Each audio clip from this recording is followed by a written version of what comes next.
Escuela Preparatoria Conrado Menéndez Díaz. Introducción a las doctrinas filosóficas. Integrantes: Iván Domínguez, Ángel No, Rubén Vargas, Ángel Salazar. Semestre 4, Grupo G. En este trabajo podremos encontrar a 8 distintos filósofos. Contaremos con sus datos biográficos, sus características de pensamiento de cada uno de los filósofos, las aportaciones que han tenido, 2 frases significativas y explicadas de cada filósofo y un ejemplo contextualizado en la realidad actual de un postulado de cada uno de ellos. Buenos días, estamos aquí donde entrevistaremos a un filósofo que es San Agustín. Buenos días. Buenos días. Bueno, les vamos a hacer unas 5 preguntas donde usted nos responderá. ¿Qué le parece? Me parece muy bien, claro. Ok, vamos con la primera. ¿Nos puede decir un poco sobre usted, como sus datos bibliográficos, para que la gente pueda conocer y saber el origen de un gran filósofo? Sí, claro que sí. Soy San Agustín de Hipona, nací en Tagaste el 13 de noviembre del 3054. Mi padre se llamaba Patricio, era un pagano de posición social acomodada y hacía final en su vida y se convierte al cristianismo. Y a mi madre llamada Mónica era una devota cristiana. A los 32 años entregué a mi persona a Dios, luego de una permanente búsqueda convirtiéndome a la fe católica. Muy bien. ¿Nos podría decir cuáles también han sido sus características de pensamientos de usted? Bueno, yo reivindico la razón como la única facultad capaz de alcanzar la verdad y superar el escepticismo, el verdadero obstáculo para abrazar la fe y lograr la felicidad. También el acceso a la verdad requiere que el hombre se vincule de conocimientos sensibles, de contingencia y apariencia de ser, y que vuelve hacia el interior de sí mismo. Y sí, como Platón identificaba la verdad con el ser y a este con el mundo intangible de las ideas, yo haré lo mismo desde el planteamiento cristiano, en el que la verdad se reconoce en el ser y este es en la última instancia Dios. Mi pensamiento opera en el constante movimiento de lo exterior a lo interior y de esto a lo superior de Dios. Muy bien, interesante. Ahora, ¿nos podrá decirnos cuáles han sido sus aportaciones en la filosofía y nos puede decir de una manera clara y explicativa? Claro que sí, mi amigo, pues la aleatoria del tiempo, en ella se señala que en esta parte de un orden dado dentro de la mente humana, para que no haya un presente sin pasado y mucho menos un futuro sin presente. También el aprendizaje de lengua, que aporte grandes pensamientos sobre la lengua humana, haciendo referencia a la mera en los niños que aprenden a hablar por medio del entorno de la asociación, asimismo que aseguré que mediante el habla solo se busca enseñar porque al preguntar incluso por algo desconocido. También está el argumento ontológico, di fuerza a ese argumento, dejando claro que Dios era un ser como ninguno podría existir, alguien sublime y supremo, explicando a los creyentes que al conocerla se sabía de la verdad. También la creadora del conocimiento humano, también di el aporte de la lluvia de una misión divina, donde menciono que Dios es capaz de iluminar y brindar conocimientos a la mente humana, otorgándoles a la verdad divinas. Muy bien. ¿Nos podría mencionar 2 frases que usted ha hecho o significado para usted? Y también nos podría anexar con una breve explicación de su frase. Claro que sí. Una de estas es: hay que hacer más caso a quien enseña, no a quienes dan órdenes. Podría decirte una explicación sobre esto, sobre mi opinión, que esta frase podría decir que a nadie nunca tiene la razón, porque por ejemplo, hoy te podría enseñar algo, pero ese algo mañana cambia. Sería distinto. Muy bien. Ahora la otra es: acércate a las buenas personas y apadécete de las malas. Ama a todo el mundo.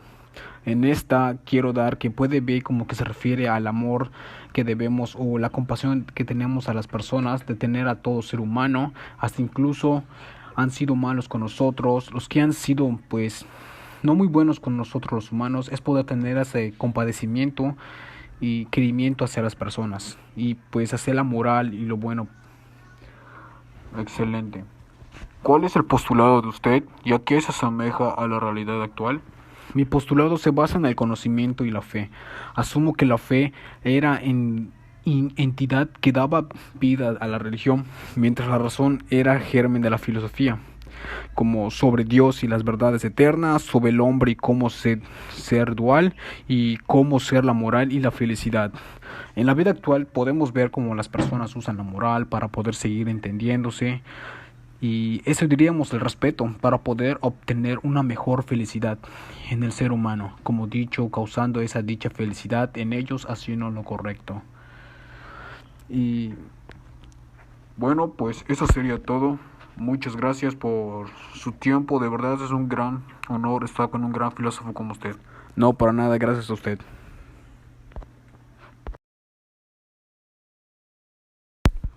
Ahora tenemos a otro gran filósofo que su nombre es Nicolás Maquiavelo. Buenos días. Buenos días, sí. Pues le vamos a hacer una entrevista de unas 5 preguntas relacionándose a usted con sus aportaciones y con lo que ha generado a la filosofía. ¿Le parece bien? Sí, claro, me parece muy bien. Bueno, pues comencemos. La primera pregunta nos dice, ¿nos podría decir un poco sobre usted, como sus datos bibliográficos, para que la gente pueda conocer y saber el origen de usted, que es un gran filósofo? Sí, claro que sí. Soy escritor estadista florentino. Nací en el seno de una familia del noble emprovecido. Vivo en Florencia del Médicis y en tiempos de Lorenzo en el Magnífico y Pedro II de Médicis. Y soy del 3 de mayo de 1469. Muy bien. Ahora, ¿nos podrá decir cuáles han sido sus características de su pensamiento de usted? Yo tengo el pensamiento político y en mis discursos declaro el partidario de la República partiendo de los supuestos de toda comunidad. De toda comunidad tiene dos espíritus contrapuestos, el del pueblo y el de los grandes, el que quiere gobernar al pueblo, que están en constante conflicto, si me diera a entender bien. Sí, claro que sí. Ahora, ¿podría decirnos cuáles han sido sus aportaciones en la filosofía y nos las puede decir de una manera clara y explicativa? Claro que sí, yo he aportado al método, que se trata de unas aportaciones más novedosas y estas relacionan con la forma que tiene el autor o analizar la realidad política, a diferencia de cómo se hacía anteriormente. Sigue un sistema empirista de algo poco usual entre los ideólogos o teólogos y moralistas de la época. Para ello, parte de la base realista acata el comportamiento humano y la situación política tal como son y no como deberían ser. También di el aporte de los análisis de los elementos políticos, que puso manifiesto los elementos y que debía someterse al estudio. Con ello, yo trató de escribir una forma del estado estable y permanente. Asimismo, plasmo las instrucciones necesarias para obtener el poder y conservarlo. También di el análisis del comportamiento de los líderes. En una obra que yo di, que es El Príncipe, establezco las características de un buen gobernante y cómo ésta debe compactarse para aspirar a ser el mejor. A su juicio, esto consigue mediante la astucia, la inteligencia o el pragmatismo. También di el separación entre las iglesias y el Estado, que en este sentido yo manifiesto la influencia y la fuerza política que las iglesias habían tenido sobre el Estado hasta ese momento. Muy bien. ¿Nos podría mencionar 2 frases que han significado para usted y también nos podría anexar con una breve explicación de su frase? Sí, claro que sí. Una de estas es: todo el mundo ve lo que aparentas ser. Pocos experimentan lo que realmente eres. Aquí podemos decir que una de las personas que nos rodean o ven nuestros rasgos físicos pueden opinar muchas cosas sobre nosotros, pero nos juzgan sin realmente conocernos realmente. Muy bien. ¿Nos podría decir una más? Claro que sí. Otra que sería: es mejor actuar y arrepentirse que no actuar y arrepentirse. En esto pues quiero dar que aquí podemos encontrar sobre cómo podemos realizar una acción donde podemos pensar, pero si no estuvo correcto esa acción, por lo menos pensamos en las cosas, que es diferente a no pensar en las cosas y hacerlo por impulso. Muy bien. Ahora, ¿cuál es el postulado de usted y a qué se asemeja la realidad actual? Pues doy el postulado de la sociedad humana o para el hombre por naturaleza, el susperso a la egoísta, preocupando por su inseguridad o por aumentar su poder sobre los demás, solo un estado fuerte de gobernar por un príncipe o astuto de príncipes morales. Esto me da que puede ver compararse con mucho a la sociedad de como tipo de gobierno, a lo que se asemeja con la realidad a la vida actual en este momento y con lo que se ha llevado en tiempos antiguos igual, como llevar un buen liderazgo para llevar como una, depende ejemplo, un gobernante, un presidente, un postulado correcto donde se pueda llevar bien. Algo que esto sí se asemeja mucho a la realidad actual. Muy bien, eso ha sido todas las preguntas. Le agradezco mucho por su tiempo que usted me ha dado y lo ha dedicado. De verdad, es un gran honor de haber estado con un gran filósofo como usted. Y muchas gracias y gracias por tomar también la molestia de poder responder a estas 5 preguntas. No, claro que no, gracias a usted, claro. Hasta luego. Y ahora hablaremos de René Descartes. Señor, ¿nos podría decir un poco sobre usted? Nací el 31 de mayo de 1596 en la Turena, en La Haye en Touraine. Hoy en día llamada Descartes es mi honor, después de que mi madre me abandonara en la ciudad de Rennes, donde se había declarado una epidemia de peste bubónica. Pertenecía a una familia de baja nobleza. Mi padre fue Joachim Descartes, consejero en el Parlamento de Gran Bretaña. Era el tercero de los descendientes del matrimonio entre Joachim Descartes, Parlamento de Rennes, y Jean Brochard, por lo que por vía materna era el nieto del alcalde de Nantes. Conocía a Breda Isaac Beckmann, quien intentaba desarrollar una teoría física corpuscularista muy basada en conceptos matemáticos. El contacto con Beckmann estimuló en gran medida mi interés por las matemáticas y la física. Pese a los constantes viajes que realicé en esta época, no dejé de formarme. En 1620 conocí al entonces famoso maestro calculista alemán Johann Faulhaber. El mismo refiere que, inspirado por una serie de sueños, en esta época vislumbra la posibilidad de desarrollar una ciencia maravillosa. ¿Nos podría decir su forma de pensar? Pienso, luego existo. Esa es la única certeza. Usé la duda como el arma de destrucción masiva de las certezas sobre las que descansaba el conocimiento en su época. Esa es la biografía de un filósofo a la búsqueda de la verdad. Pero enseguida advertí que, mientras de este modo quería pensar que todo era falso, era necesario que yo, quien la pensaba, fuese algo. Y notando que esta verdad yo pienso, por lo tanto era tan firme y cierta, que no podía quebrantarla ni las más extravagantes suposiciones de los escépticos. Usted, señor, ¿qué aportaciones tiene sobre la filosofía? El pensamiento se basa en rechazar las verdades recibidas, combatiendo activamente los prejuicios. A través del estudio del conocimiento humano, sus ideas filosóficas están muy ligadas a su pensamiento matemático, siendo el discurso del método la base sobre la que se desarrolla más profundo. Cambio la forma de concebir y tratar el estudio filosófico. Anteriormente, en mi propuesta, las disertaciones en torno a la filosofía estaban basadas en el método escolástico. Esa metodología consistía solamente en la comparación de los argumentos presentados por filósofos reconocidos o considerados como una autoridad, sin tener en consideración ningún basamiento científico. No obstante, a partir de la concepción que muestra este pensador, establecí que los medios para tomar un camino diferente el de la duda metódica. Esto se basa en dejar una cuestión que no se queda en el escepticismo o tendencia, según la cual no llega a tener ninguna creencia, sino que simplemente funciona para poner todo en duda y llegar a través de un método a las verdades. A partir de ahí, su importante sentencia: pienso, luego existo. ¿Nos puede mencionar 2 frases que han significado mucho para usted? También nos podría anexar con una breve explicación de su frase. Para investigar la verdad es preciso dudar, en cuanto sea posible, de todas las cosas. Significa, principal método para alcanzar la verdad, la medida que somos capaces de conseguirlo, es la duda, respecto a todos los conocimientos existidos hasta el momento.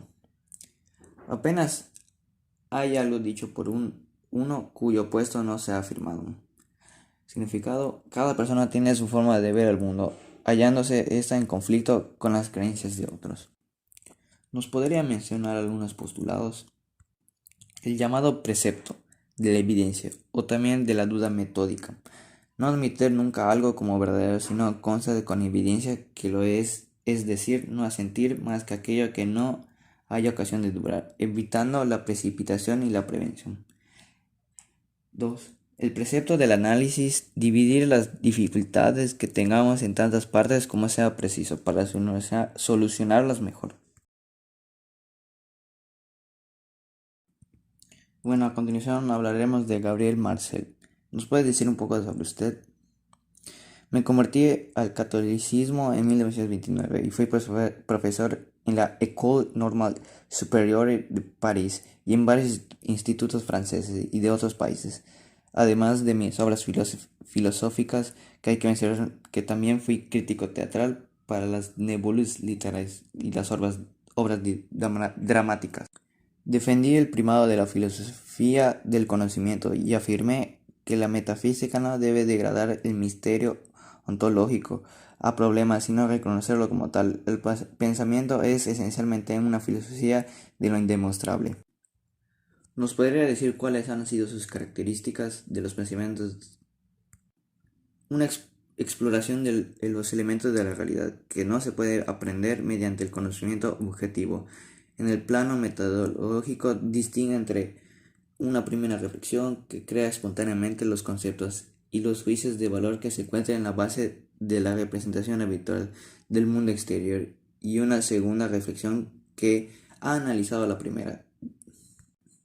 La filosofía se opone a la ciencia que estudia en el mundo de los objetos, pero no afecta a la experiencia existencial, es decir, la vida anterior y espiritual del individuo a través de la experiencia existencial, precisamente a juicio de mí. ¿Podría decirnos cuáles han sido sus aportaciones en la filosofía? Verdad y deducción. Tiene una concepción de la verdad muy semejante a la de Heidegger, en la que la apertura es una característica fundamental en toda teoría que trata de explicitarla. Heidegger, en el opúsculo aludido al comienzo de esta clase, ha aludido a la importancia de la apertura para una teoría de la verdad. Los traductores del lenguaje francesa ha llegado a forjar el término aperite para decir el vocablo alemán Offenstandingstein. Trata de una suma para el filósofo alemán. La relación intersubjetiva del modelo de la relación educacional. En el pensamiento, la intersubjetividad es el dominio de la vida afectada por el signo con. Siempre se está con alguien, pues con propiedad no se puede decir que se esté con algo. La intersubjetividad se vuelve siempre en una relación interpersonal, ajena en absoluto al mundo de los objetos. ¿Puede mencionar dos frases que han significado mucho para usted? Debemos vivir y trabajar en cada momento, como si estuviésemos en la eternidad ante nosotros.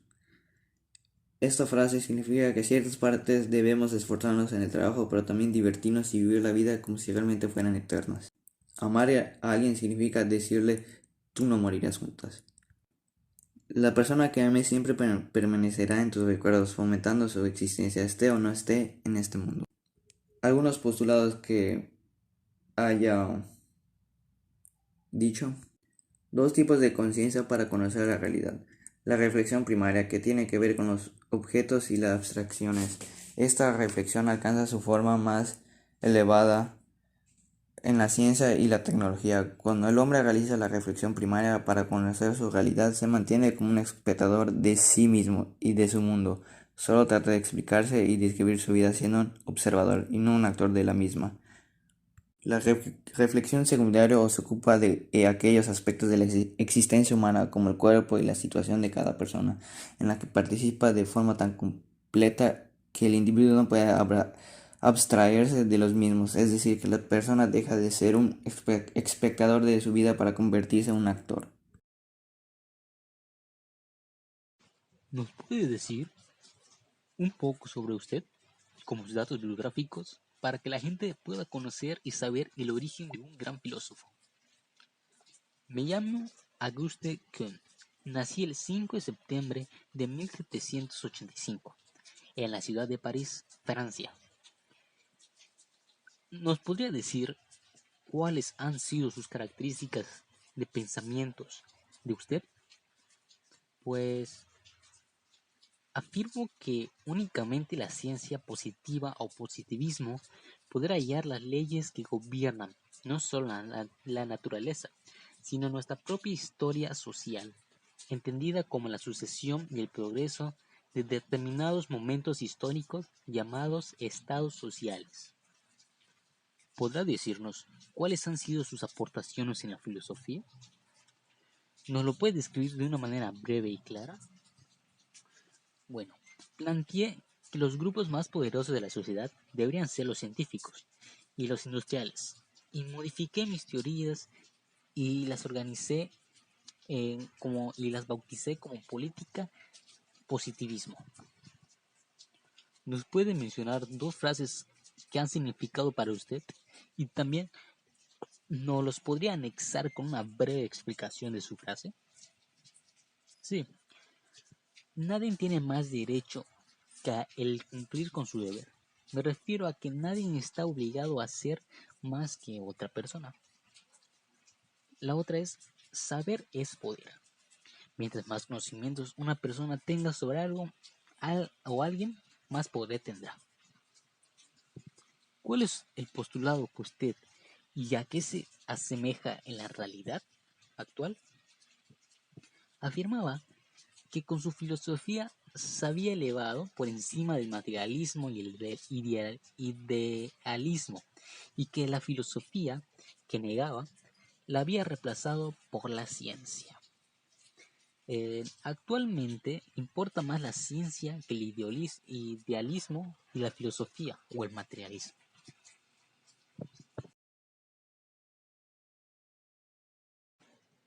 ¿Nos puede decir un poco sobre usted, como sus datos bibliográficos, para que la gente pueda conocer y saber el origen de un gran filósofo? Claro, nací el 18 de enero de 1689, en un departamento de Gironde, junto a mi familia, la cual era aristócrata. Estudié leyes y ejercí de magistrado y consejero en el Parlamento de Burdeos. Posteriormente, heredé una presidencia del Parlamento y el título de barón. Vendí mi cargo y cedí durante 4 años a viajar por Europa, observando las instituciones y costumbres de cada país, donde sentí atraído por el modelo político británico. ¿Nos podría decir cuáles han sido sus características de pensamiento de usted? Pues hay argumentos para poder criticar la monarquía absoluta que reinaba en la Francia de ese tiempo. ¿Podría decirnos cuáles han sido sus aportaciones en la filosofía? ¿Nos lo puede decir de una manera clara y explicativa? Claro. Una de mis aportaciones es el espíritu de las leyes. Reflexioné sobre los modelos de poder en las sociedades.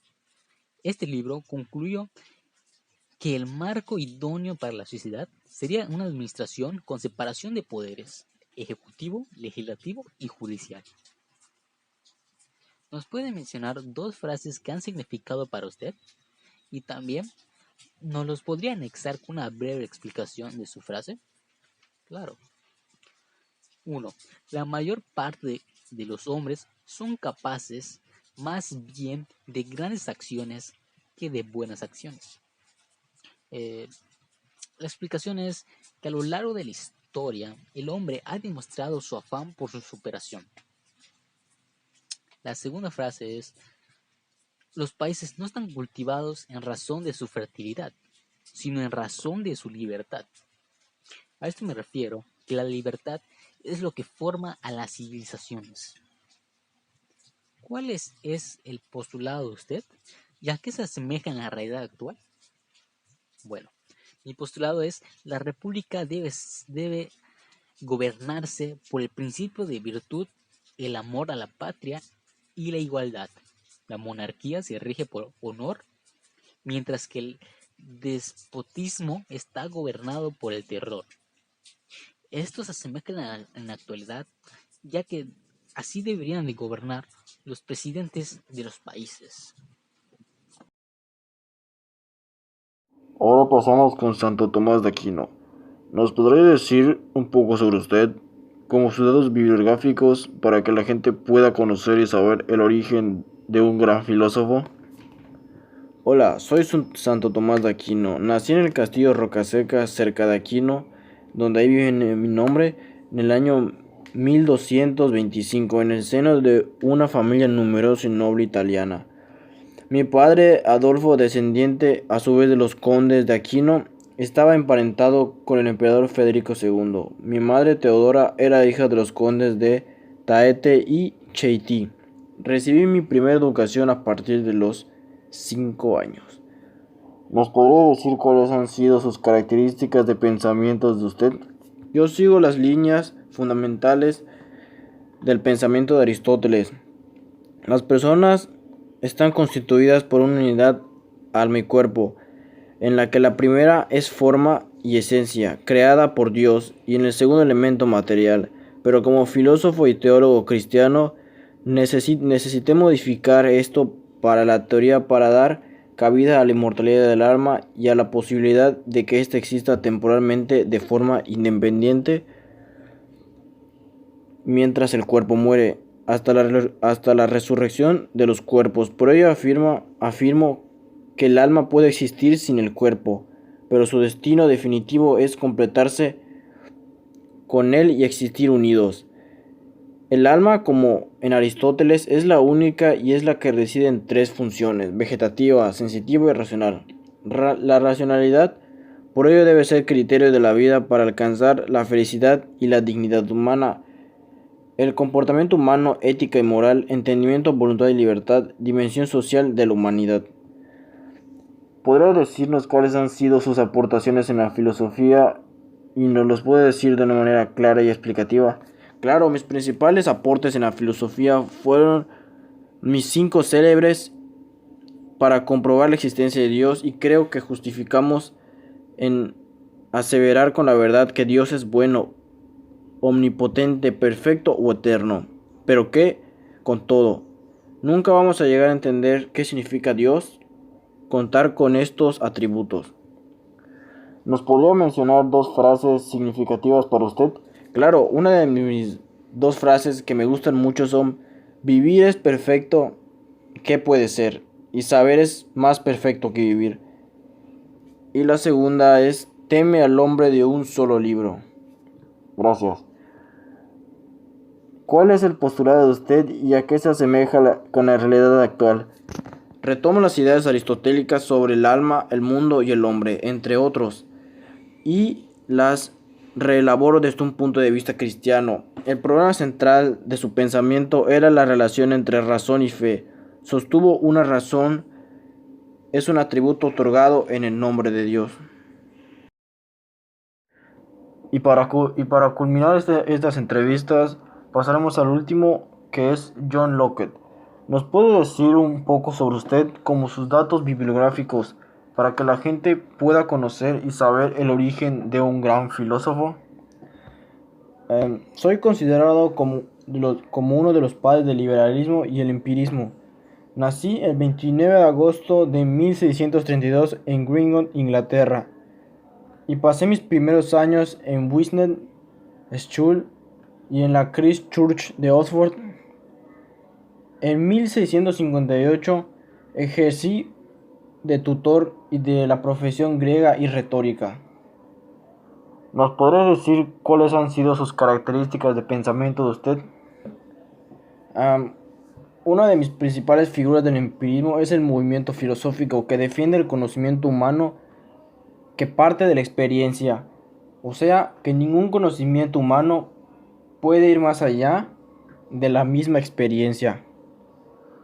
¿podría decirnos cuáles han sido sus aportaciones en la filosofía? ¿Nos los puede decir de una manera clara y explicativa? Claro, mi teoría del conocimiento va frente al realismo.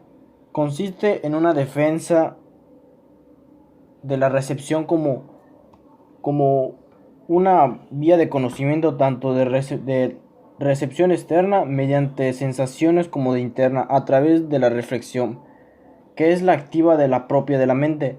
Estas sensaciones están asociadas con una idea que puede ser simple, esto es, proveniente de las sensaciones o de la reflexión opuestas, es decir, una combinación de ideas simples que constituyen desde la reflexión y se esfuerza gracias a la memoria. Estas ideas de la sensación y la reflexión se combinan entre sí en base de leyes de asociación en términos aristotélicos. ¿Nos puede mencionar dos frases que dan significado para usted y también nos podría anexar con una breve explicación de su frase? Claro, aquí te van dos de mis mejores frases que yo considero. 1. La fortaleza es la protección de las demás virtudes. La explicación es que uno tiene que ser más fuerte para conseguir sus objetivos, obviamente. Y la otra, las leyes se hicieron para los hombres y no para las leyes. Las leyes deberían de proteger al ciudadano y reservar su integridad, según a mi punto de vista. ¿Cuál es el postulado de usted y a qué se asemeja en la realidad actual? Nuestra idea proviene de dos fuentes distintas, las sensaciones y las percepciones de nuestra mente. Si solo somos capaces de pensar con nuestras ideas y todas las ideas provienen de las experiencias, entonces ninguna parte del conocimiento antecede a la experiencia, es decir, que la experiencia hacia el hombre. Sería todo por estas entrevistas. Muchas gracias a ustedes los filósofos por tomarse el tiempo de responder nuestras preguntas. De nada, fue bueno. Bueno, en esta conclusión nos lleva a la reflexión a poder dar un gran aprendizaje de los filósofos, de conocer a otros autores que han aportado a la filosofía. También nos dio el gran aprendizaje de aprender más sobre la materia. Algo muy importante es que podemos conocer cada una de estas personas que han hecho un aporte gran importante a la vida, que también se puede relacionar con la vida actual. Hay muchas cosas en las que podemos relacionarlo, como en estos tipos también mencionamos las frases, mencionamos lo que han realizado para demostrar qué puede ser la filosofía o qué puede ser hechos reales o algo sublime a lo que no lo puede ser. Hemos dado el entendimiento para poder conocerlos, cada uno de estas personas, cada un aporte que han dado que se relacione, como he dicho, con la vida actual. Pues un mensaje, un dado positivo es que nos enseñó a conocer más, sentí que este trabajo fue como positivo porque nos enseñó a conocer sobre los autores, sobre lo que han creado, sobre lo que han relacionado con la vida actual, sobre lo que podemos ver como un ejemplo infinito y a lo que se puede relacionar, como he dicho. Y pues eso sería la conclusión a lo que hemos llegado, que hemos conocido más, hemos aprendido nuevos aprendizajes sobre nuevos filósofos que quizás ya habíamos visto, pero hemos conocido más sobre sus historias, sus biografías, así como muchos más otros filósofos que también han aportado a la filosofía.